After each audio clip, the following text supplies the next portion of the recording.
Number 5, what factors does the Bank of England consider when they're setting interest rates? Well, the first one, number 1, I will always talk about the output gap. And if the output gap is very negative, as it was in 2009, then you would definitely lower interest rates to try and increase demand.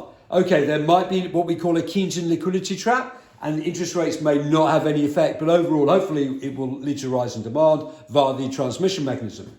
Right, but also right now, if we go 2023, it may be the case actually we probably have a zero output gap, but this is a slight positive output gap. And if you have a positive output gap, then you will raise interest rates to bring down demand pull inflation, because this will be demand pull inflation.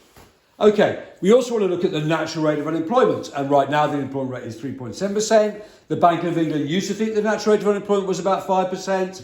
So therefore, if unemployment is below the natural rate, then that will then cause inflation. Inflation will start going up. Therefore, the Bank of England, as they are doing right now, will raise interest rates, and that will increase unemployment, and therefore wages will fall. That will stop wage push inflation, which then leads to cost push inflation.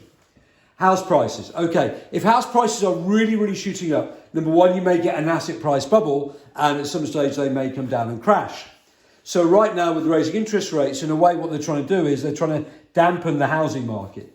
But secondly, if house prices go up, people will feel much richer, therefore they'll spend more money, and this will then lead to more demand.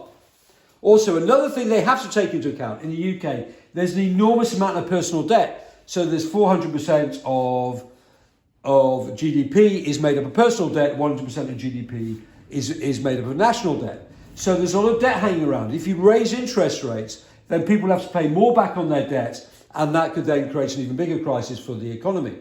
Obviously, they'll also look at the rate of inflation, and right now we have high inflation, and hence interest rates are in fact going up.